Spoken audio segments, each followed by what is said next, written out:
Future of how we vote may change within the next 2 years. A new Secretary of State has a plan that will require the support as well as the approval of the legislature. We sat down with Diego Morales to discuss his plans as the new Secretary of State. His office oversees several key areas, including elections, securities, and auto dealerships. This morning, what he wants to see in the upcoming elections in 2023 and 2024. After taking his oath as the state's 63rd Secretary of State, Diego Morales now moves to focusing on how Hoosiers will vote.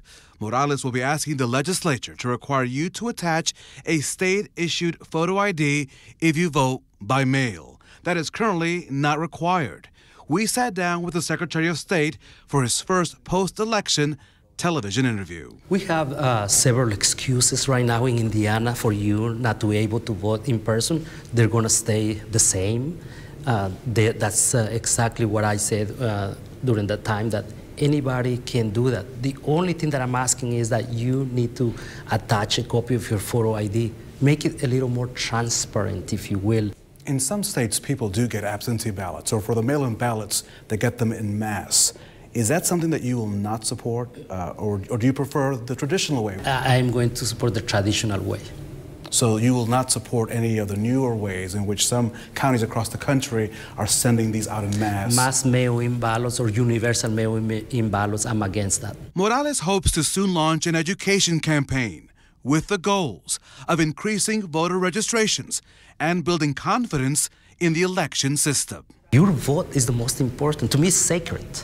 You know, the right to vote, to me, it's a privilege. So we need to do everything we can to make sure that your vote has been counted on election day. He became a U.S. citizen after his parents moved from the Central America country of Guatemala and settled in Sellersburg in Clark County. He's the first Latino Secretary of State who also speaks Spanish. So we went there. As I asked in Spanish about the negative state of politics, he responded by saying that he was attacked a lot during the campaign and never went negative. Here's our exchange in Spanish with subtitles. Y última pregunta para usted. En este momento, vivimos en un momento que parece que la política siempre es negativa. ¿Cómo quiere usted cambiar esa meta? Porque parece que no importa el partido, esto es muy negativo. ¿Estoy mal en eso o qué piensa usted sobre eso? Tú estás bien, claro, mira, yo pasé durante la campaña, a mí me atacaron mucho.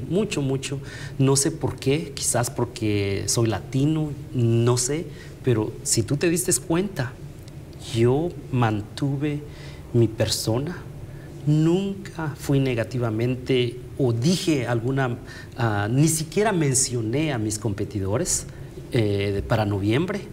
Yo nunca mencioné a mi competidora. It says your name, whether it's in Johnson County, Vanderbilt County, Allen County, Lake County.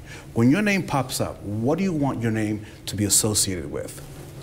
Diego Morales, and people should say, everyone knows that I love Indiana and America with all my heart, and all I've been looking to do is to give back.